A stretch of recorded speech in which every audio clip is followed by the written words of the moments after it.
हाँ, एक नारा लगाएंगे जोर से, ये आवाज पूरी नीम का थाना तहसील जानी चाहिए। हनुमान जी बेनीवाल, हनुमान जी बेनीवाल, हमारा नेता कैसा हो, हमारा नेता कैसा हो, गणेश जी खंडेलवाल, गणेश जी खंडेलवाल, हमारा नेता कैसा हो, हनुमान जी बेनीवाल जी। हाँ बोलो। अभी आप सभी लोगों के ओर से सम्माननीय बेनीवाल साहब को फल भेंट किया जाएगा। मैं चाहूंगा जेली भेंट की जाएगी। भाई बाबूदान जी सैनी, भाई रामस्वरूप जी फागना, पेर सिंह जी तंवर, महेंद्र जी माडिया, हनुमान प्रसाद जी यादव, राजू खाजी पाटन, कुशाल सिंह जी पूर्व सरपंच, हरि सिंह जी, गिरवर जी सैनी, भगवान साहब जी कसवा और अमीराल जी डाबल की ओर उन सबको मैं कहूंगा कि कृपया मंच पर आके और ये किसानों का प्रतीक जो जेली है वो हम सम्मान सहित आपको भेंट कर रहे हैं। भाई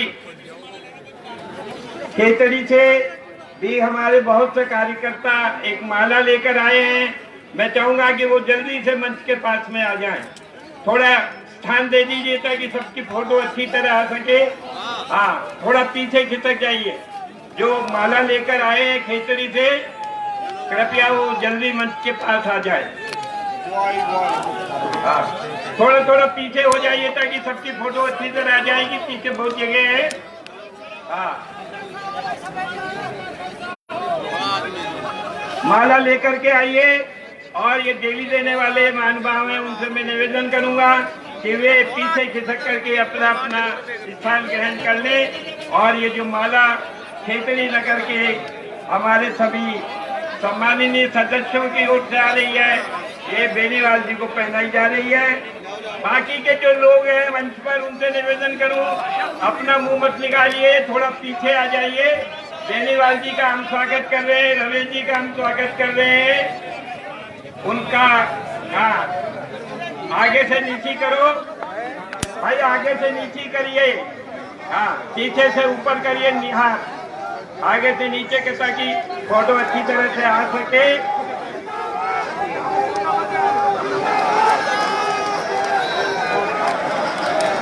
हनुमान बेनीवाल, हनुमान बेनीवाल, हनुमान बेनीवाल। आपके भाई रमेश जी का सारगर्भित भाषण आप सभी लोगों ने सुना। उनके दिल में आप लोगों के लिए कितना प्रेम है। आपके सभी प्रकार के दुख और दर्द को वो अच्छी तरह से समझते हैं। अब मैं अधिक समय न लेता हुआ हमारे हनुमान जी बेनीवाल साहब को उनको सादर आमंत्रित करता हूं कि वो हमारे आए हुए इन सभी सदस्यों को, सर्व जाति के लोगों को अपना उद्बोधन दें।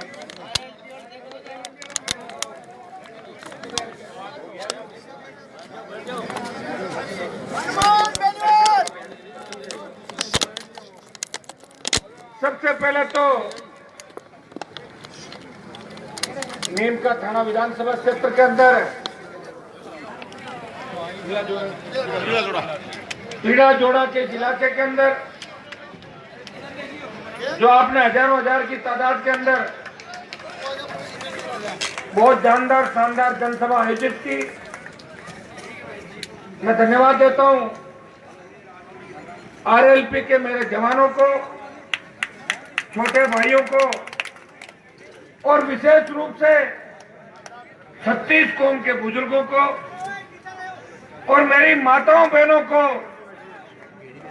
कि सबसे ज्यादा तादाद के अंदर आज आप मुझे आशीर्वाद देने के लिए पधारी है। मैं इतना ही भरोसा आपको दिलाता हूं कि अगर आपने मेरे ऊपर भरोसा किया है, जब भी नीम का थाना के किसान और जवानों को मेरी आवश्यकता पड़ेगी तो हनुमान बेनीवाल पीठ दिखा के नहीं भागेगा, आगे की पंक्ति में खड़ा मिलेगा। इतना भरोसा मैं आपको दिलाने के लिए आपके बीच आया। रमेश जी खंडेलवाल तो यहाँ से आरएलपी के प्रत्याशी है, वो आरएलपी के प्रत्याशी नहीं है, वो मेरे भाई है जिन्होंने 2008 से 2013 के बीच जब वो कांग्रेस के विधायक थे, कांग्रेस की सरकार थी, उस समय जब मैं रमेश जी को सुनता था, मैं बीजेपी से जीत के आया था, मैंने बीजेपी से झगड़ा कर लिया, पार्टी ने मुझे निलंबित कर दिया और कांग्रेस और बीजेपी के दोनों पाले के बीच में मेरी अलग से ही कुर्सी लगी हुई थी निलंबित होके, ये रमेश जी जानते हैं। तब मैं देखता था या तो उस समय तो 3 कॉमरेड जीत के आए थे वो बोलते थे, और या गोलमा देवी जो किरोड़ीलाल जी की पत्नी थी वो जरूर कभी कभार सरकार की खिलाफत करने के लिए खड़ी होती थी। और आपका हनुमान बेनीवाल तो मेरा जन्म ही इसलिए हुआ है कि मैं आपके लिए लड़ाई लड़ता रहूं, तो मैं तो लड़ता ही था। लेकिन मैं कांग्रेस पार्टी की तरफ से जब रमेश जी का भाषण सुनता था, भाई रामस्वरूप कथाना का भाषण सुनता था, तो उस समय सरकार के अंदर संसदीय सचिव था, ये कांग्रेस के खिलाफ व्यंग बाण छोड़ते थे और सरकार को घेरते थे, इसलिए इनको मंत्री नहीं बनाया उस समय कांग्रेस की सरकार ने, क्योंकि आपकी आवाज उठाते थे। तब मेरा इनसे दिल का लगाव हो गया और फिर हमारे क्वार्टर भी, बंगले भी आमने सामने अलॉट हो गए हम दोनों के। ये भी कभी कभार आते थे उस बंगले के अंदर और मेरे बंगले के भी कभी कभार ही गेट खुलते थे, क्योंकि मैं तो आपकी सेवा के लिए राजस्थान की सड़कों पे घूमता था। लेकिन हम जब आते थे तो अक्सर शाम के टाइम या सुबह एक दूसरे को दिख जाते थे, साथ चाय पीते थे। तो रमेश जी कहते थे आप भी यहाँ नहीं रहते, और मैं इनको कहता था आप भी यहाँ नहीं रहते, तो इलाके में रहना पड़ता है। और ये सही बात है, इस व्यक्ति ने 4 चुनाव या संघर्ष करके लड़े। एक चुनाव के अंदर आपने ऐतिहासिक जीत दिलाई और दूसरा चुनाव ये जीतने की ओर जा रहे हैं। मैं इनको अग्रिम शुभकामनाएं प्रेषित करने के लिए आपके बीच नीम का खाने की धरती पर आया हूं। जब रमेश जी की बात चली,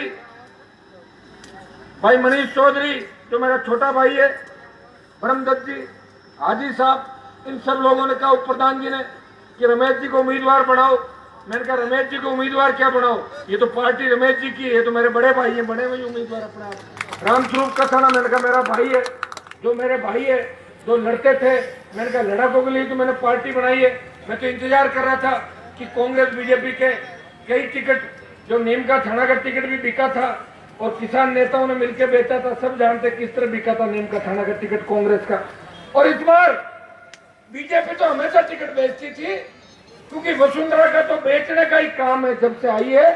लेकिन कांग्रेस ने भी इस बार उस परिपाटी पे चली और 40 टिकट कांग्रेस पार्टी ने भी बेच दिए। मेरे भाइयों, हनुमान बेनीवाल ने आपके बीच एक वादा किया था, मैं सत्ता प्राप्ति के लिए राजस्थान के अंदर लड़ाई नहीं लड़ रहा हूं, मैंने हुंकार भरी कि मेरे भाइयों को राजस्थान के अंदर न्याय दिलाऊंगा। किसान के बेटों को जो डिग्री लेने के बाद या तो पुलिस की गोली और लाठी का शिकार होते, या फांसी के फंदे को चूमते, या रोजगार के अभाव के अंदर हाथ में बंदूक उठा के वो अपराध की दुनिया के अंदर जा रहे हैं। मुझे मेरे भाइयों के लिए कुछ करना है। आजादी के 70 साल बाद किसान आत्महत्याएं कर रहा है, कर्जे के बोझ के तले दबा हुआ किसान, जिसकी आर्थिक तंगी के चलते रसातल के अंदर वो चला गया, वो अपने स्वाभिमान के खातिर आत्महत्या कर रहा है। मुझे राजस्थान के किसान को बचाना है, राजस्थान के जवान को बचाना है। इसलिए मैंने एक ज्योतिषी को दिखाया, तो उन्होंने कहा था कि हनुमान जी आपके राजयोग तो लिखा है, लेकिन आधा अधूरा लिखा है। अगर आप संघर्ष कर लोगे तो आप अपने, अरे बैठो माताओं, माताओं मैं तो बैठो, ऐसे बीच में खड़े होगे तो राज नहीं बनेगा।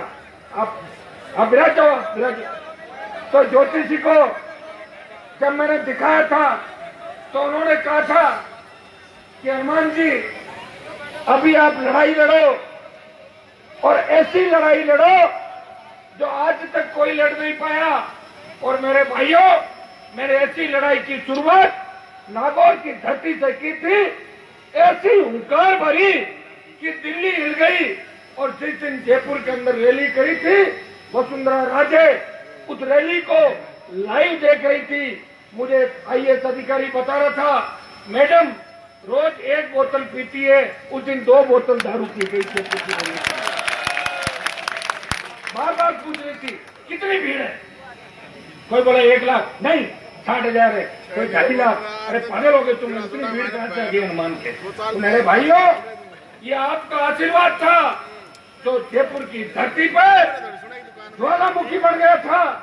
जो चिंगारी नागौर से उठी थी, जयपुर में ज्वालामुखी बन गई। और जो आंधी नागौर की धरती से चली थी, वो सीकर में तूफान बना और जयपुर में सुनामी आ गई। और उस सुनामी के अंदर कांग्रेस और बीजेपी हवा के अंदर उठ गई। मैंने वचन दिया था आपको कि नई पार्टी बनाऊंगा, लेकिन उससे पहले संपूर्ण कर्जा किसानों का माफ कराऊंगा 82,000 करोड़ का। दूसरी मैंने मांग की थी कि मुफ्त बिजली राजस्थान के किसानों को मिले। तीसरी मेरी मांग थी कि 4 लाख किसान के बेटों को नौकरियां मिले, 10,000 रुपए बेरोजगारी भत्ता मिले। जब रोड टैक्स देते हैं, टोल टैक्स नहीं देंगे, टोल मुक्त राजस्थान हो, स्वामीनाथन आयोग की रिपोर्ट लागू हो और प्रत्येक खेत को सिंचाई का पानी मिले।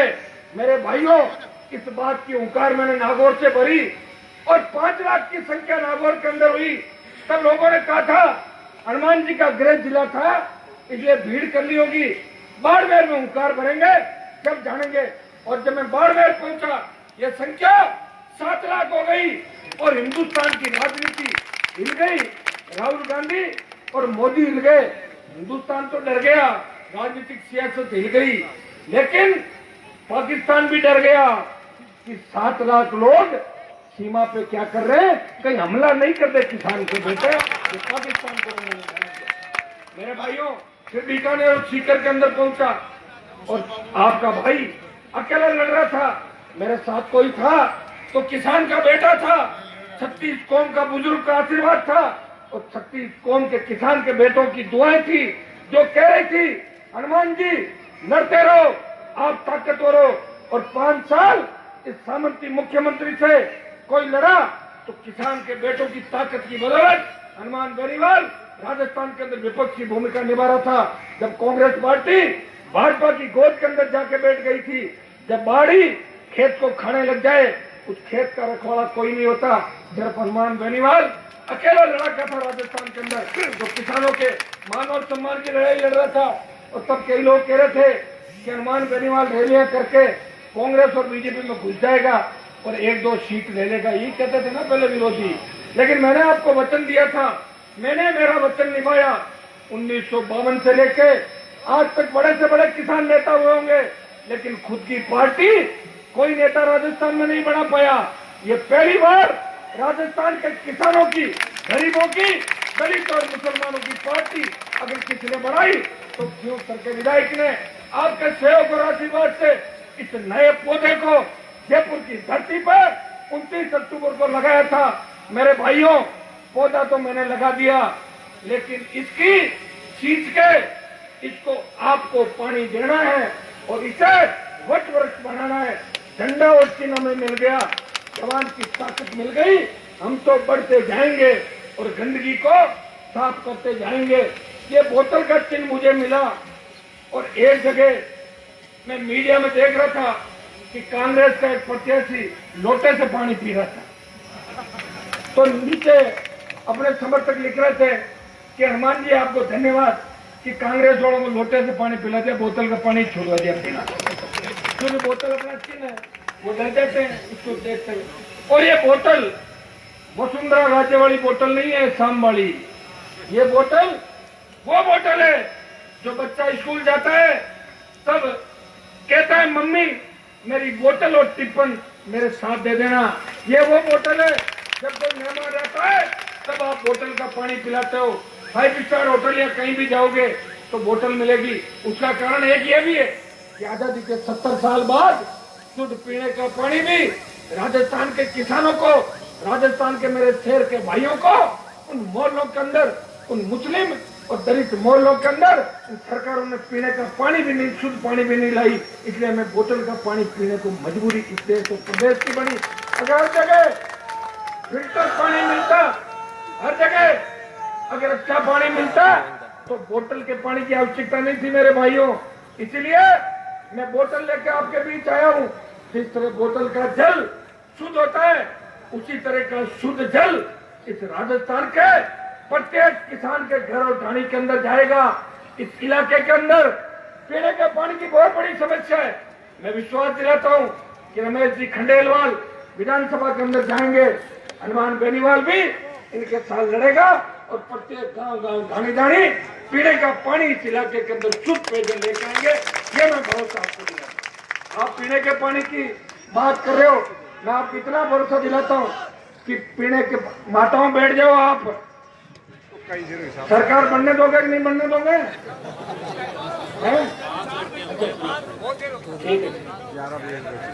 हनुमान बेनीवाल जिंदाबाद, हनुमान बेनीवाल जिंदाबाद। सिंचाई का पानी भी इस नीम का थाने की धरती पे प्रत्येक खेत के अंदर लाएंगे। मेरे भाइयों, आपको आज तक कोई लड़ाका नहीं मिला राजस्थान के अंदर, पहली बार लड़ाका मिला है। आप थक सकते हो, लेकिन हनुमान बेनीवाल थकने वाला योद्धा नहीं है। वो लड़ता रहेगा जब तक आप मुझे नई ऊर्जा देते रहोगे। इन 5 साल के अंदर इस सामंती महारानी से लड़ते लड़ते 12 मुकदमे दर्ज किए, मेरा पासपोर्ट जब्त कर लिया, हथियार जब्त कर लिए, लेकिन वसुंधरा राजे इस तेजा जी के भक्त का हौसला नहीं तोड़ पाई। अगर उसने एक बार किया तो मैंने 2 बार किए। और एक बार विधानसभा के अंदर वसुंधरा राजे ने कहा था कि कुछ अपराधी प्रवृत्ति के विधायक जीत के राजस्थान की विधानसभा के अंदर आए, तो मैंने कहा महारानी अगर इशारा मेरी तरफ है तो सुन लो, गृह मंत्री आपके पास बैठा है गुलाब चंद कटारिया, इसको कह के मुझे गिरफ्तार कराओ। मैंने टेलर कई बार दिखाया है, अगर पकड़ लोगी पूरी पिक्चर दिखा दूंगा राजस्थान की।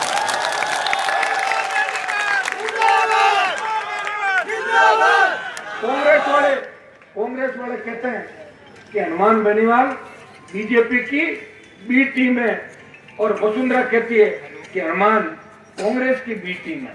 हम दोनों मेरे को बी टीम बता रहे हैं और मैं कहता हूं कि कांग्रेस और बीजेपी दोनों ही सी टीम है, मतलब करप्ट टीम। 70 साल दोनों ने राजस्थान को लूटा। मैं व्यक्तिगत किसी पर आरोप नहीं लगाना चाहता, लेकिन राजस्थान की अगर इस दशा और इस दिशा के लिए कोई जिम्मेदार है, ये दोनों पार्टियां हैं। अगर ये चाहते तो प्रदेश के अंदर इनकी सरकारें रही, दिल्ली के अंदर सरकारें रही, ये राजस्थान को विशेष राज्य का दर्जा दिला देते। और एक बार राजस्थान को विशेष राज्य का दर्जा मिल जाता तो न तो आपको टोल देना पड़ता, न पानी के लिए देखना पड़ता और न आपको बिजली का पैसा जमा कराना पड़ता। ये मांग भी शिवसर के विधायक ने करी और ये मेरी हुंकार का ही परिणाम था कि 50,000 का कर्जा माफ हुआ, 5 हॉर्स पावर की मुफ्त बिजली की घोषणा हुई और 1 लाख जवानों को रोजगार की व्यवस्था भी सरकार ने करी और स्टेट हाईवे को टोल फ्री भी किया। भाइयों, थोड़ी हिम्मत रखना, अगर दिल्ली कूच कर लिया तो पूरे टोल नाके यहाँ से उठ के रवाना हो जाएंगे। और मैंने एक बात कही थी कि वसुंधरा जी टोल नाकों को उठा के अपने मेल धौलपुर के मेल के अंदर ले जाओ, सारे टोल नाके उठा के राजस्थान के। तब धौलपुर से फोन आया, अरे भाई साहब धौलपुर तो राजस्थान के अंदर ही है, अगर इन टोल नाकों को भेजना है तो वसुंधरा के पीर में भेज दो ग्वालियर। तब मैंने कहा था वसुंधरा टोल नाकों को उठा के अपने पीर ग्वालियर ले जा, ये मैंने बात की थी।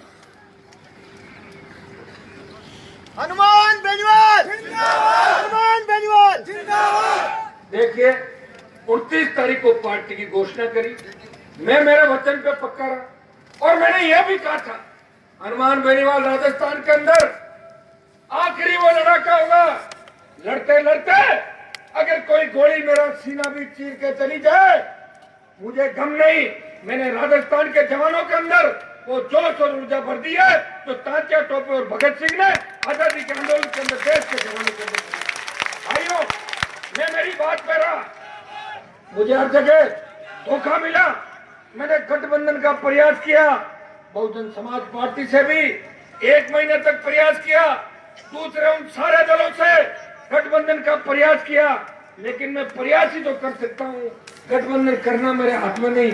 मैं तो कर रहा था, लेकिन कोई मुझसे करना नहीं चाहता था, क्योंकि उनका रिमोट कंट्रोल अमित शाह और नरेंद्र मोदी के हाथ में था।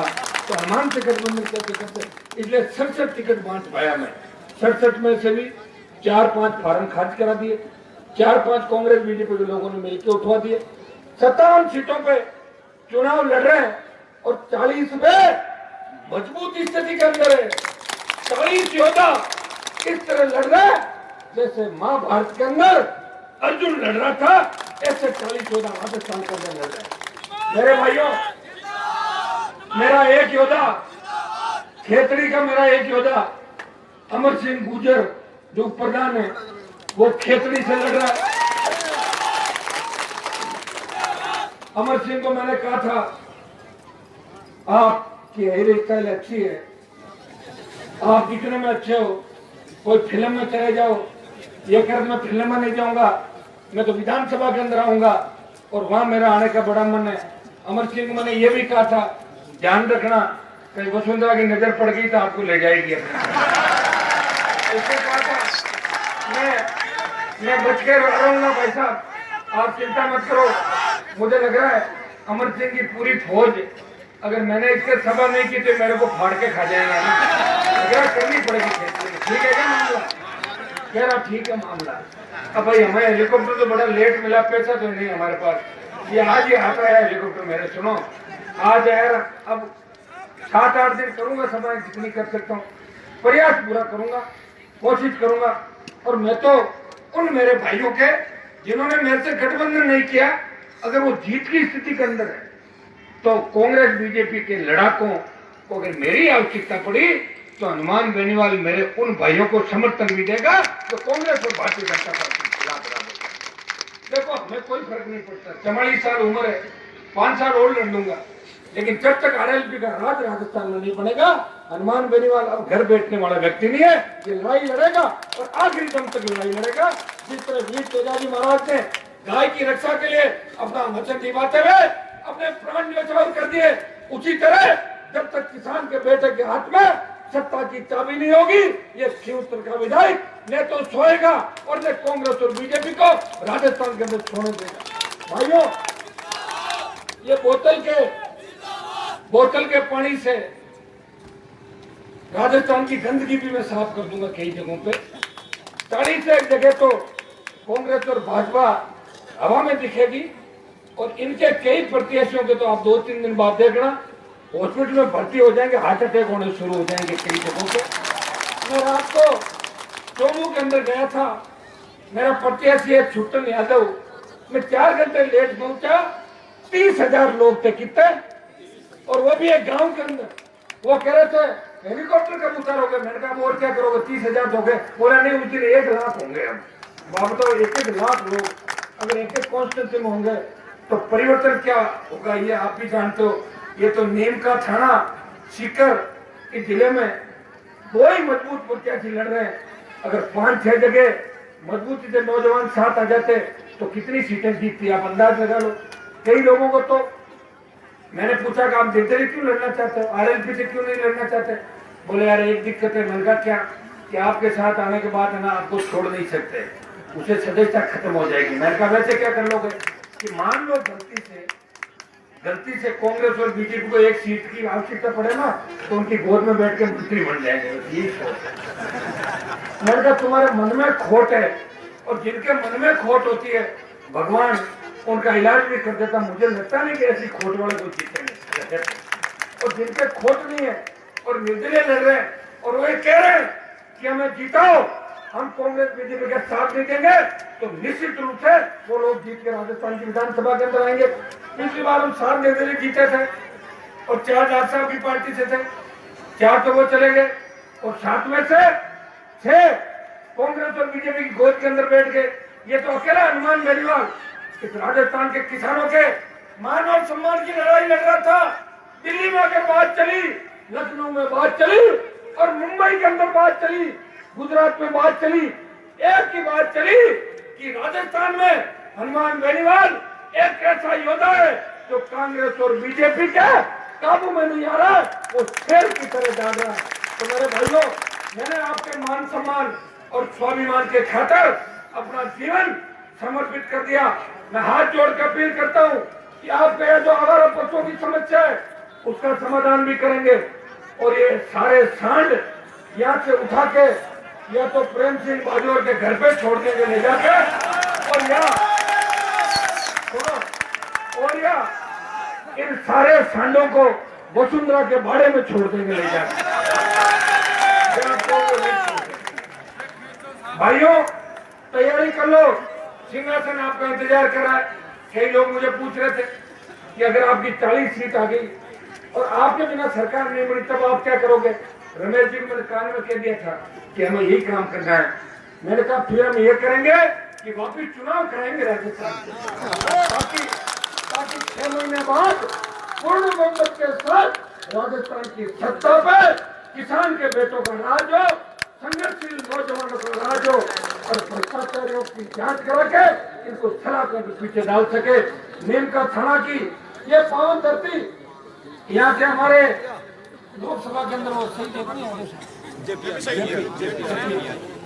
यहाँ के मेरे भाई जेपी यादव ने जब देश के नेताओं की सबसे बड़ी पंचायत पर आत्मघाती हमला हुआ था तब अपने प्राण न्यौछावर करके उन बेईमानों की जांच बचाई और खुद लड़ते लड़ते शहीद हो गया।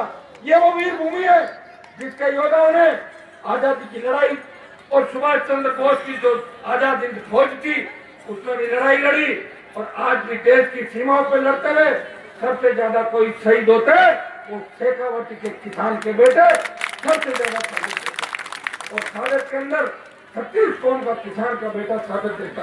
मेरे भाइयों, अभी शहीद होशियार सिंह जी की मूर्ति पे हमने माल्यार्पण किया। हमारी छोटी देवी जी जो स्वतंत्रता सेनानी, स्वतंत्रता सेनानी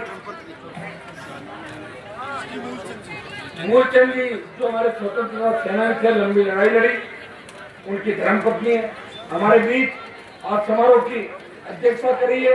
और ये जितने भी हमारे 36 कौम के नेतागण में थे सबके नाम तो मैंने नहीं लिए, उप प्रधान जी, सरपंचगण, हाजी साहब और सारी जो टीम बैठी है सबको मैं धन्यवाद देता हूँ।